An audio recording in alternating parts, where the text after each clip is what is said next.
Hi, welcome to MCR.com.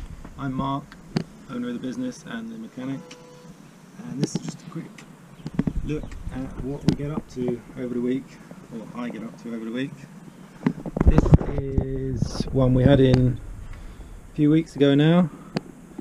It's a 10-speed one, and he had trouble with the chain jumping off.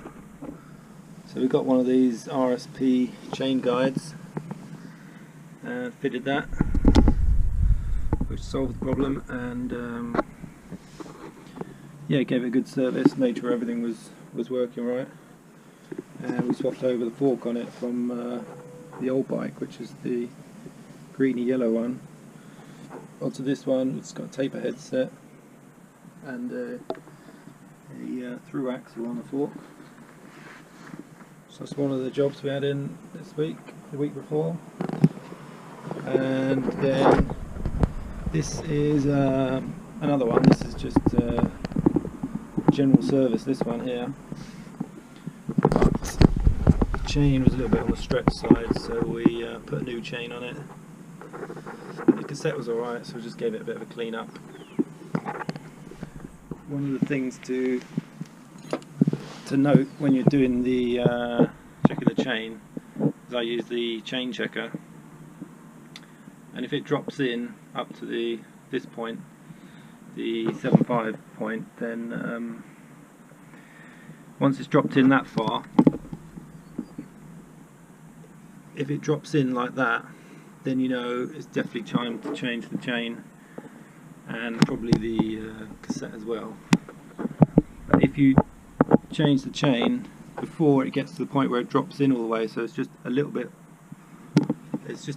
from all the way dropping in, you can get away with using the same cassette. So if you want to string out your components, the best way to do it is to change the chain a bit more often, so that you get more life out of the cassette and the front rings. But other than that, this is one of those customers who just uses the bike occasionally, so you know, brake pads, things like that, they're not really worn that much, so fairly straightforward service, that one.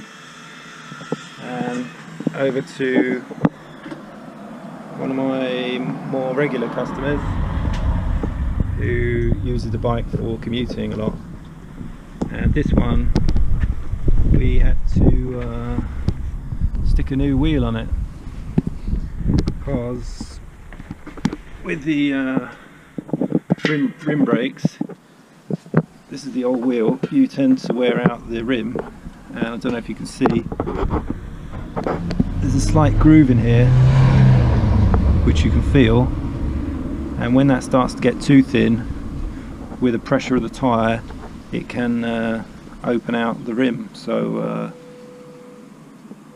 at this point I thought it was the best point to change the wheel, because if she keeps using it a lot longer, then the rim itself will get a bit too thin, and the pressure of the tyre will cause the rim to sort of bend open. So that's one thing you've got to bear in mind when you've got rim brakes, especially if you're a commuter and you use the brakes a lot in all conditions.